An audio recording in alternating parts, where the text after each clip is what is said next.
विधेयक मांडलेलं आहे। मुस्लिम समाजाच्या आरक्षणासाठी देखील त्यांनी मागणी केली आहे। मुस्लिम समाजाला धर्माच्या आधारे आरक्षण मिळणार नाही। हे असेच लोक मुस्लिम समाजाला वर्षानुवर्ष टोप्या घालत बसले आणि म्हणून मुस्लिम समाजाची ही अवस्था आहे। तुम्ही कधी धर्माच्या आधारे कधीही आरक्षण मागू शकत नाही हे यांनाही माहिती आहे। ते का नाही? मुस्लिम समाजामध्ये जो पसमंदा जात आहे, जशी याच्यामध्ये आम्ही मागासलेपणा शोधलं की नाही, तसं पसमंदा जात ही जे अगर मागासलेला असेल, ह्याच्यामध्ये गरिबी असेल, तर तुम्ही पसमंदा मुसलमानांसाठी तुम्ही आरक्षण मागा ना।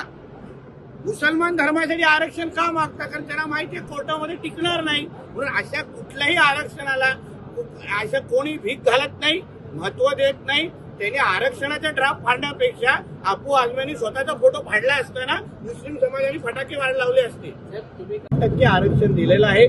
मला असं वाटतं मराठा समाजासाठी हा फार मोठा दिवस आहे, कारण का जी मागणी आर्थिकदृष्ट्या जे मागासलेला समाज होता त्याला नोकरी आणि शिक्षणापासून आतापासून आरक्षण मिळणार आहे। म्हणून ह्या दिवसाचा आपण मराठा समाज म्हणून जल्लोषच करायला हवा असं मी आवर्जून समाजाला सांगतो।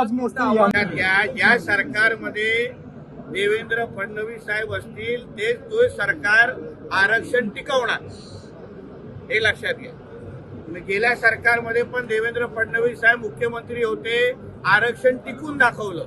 मध्ये महाविकास आघाडीच्या सरकारमध्ये देवेंद्र फडणवीस साहेबांचा विरोधी पक्षामध्ये होते, आरक्षण टिकलं नाही। आमच्या महायुतीच्या सरकारमध्ये देवेंद्र फडणवीस उपमुख्यमंत्री आहेत, हे सरकार आमचं आरक्षण टिकवून दाखवणार। पण ज्या पद्धतीने येणाऱ्या काळात तुमचा आणि माझा बॉस एक असेल, विजय वडेट्टीवार यांना बोलला होता। आज विरोधी पक्षनेते म्हणून त्यांनी हे आरक्षण एकमताने संमत केलेलं आहे। म्हणजे आता माझ्या ट्विटला अजून महत्व मिळालेलं आहे, माझ्या ट्विटला अजून महत्व मिळालेलं आहे आणि समाजदारों को इशारा काफी होता है। आमच्या बॉसनी काय सांगून ठेवलं, आगे आगे देखो होता है क्या।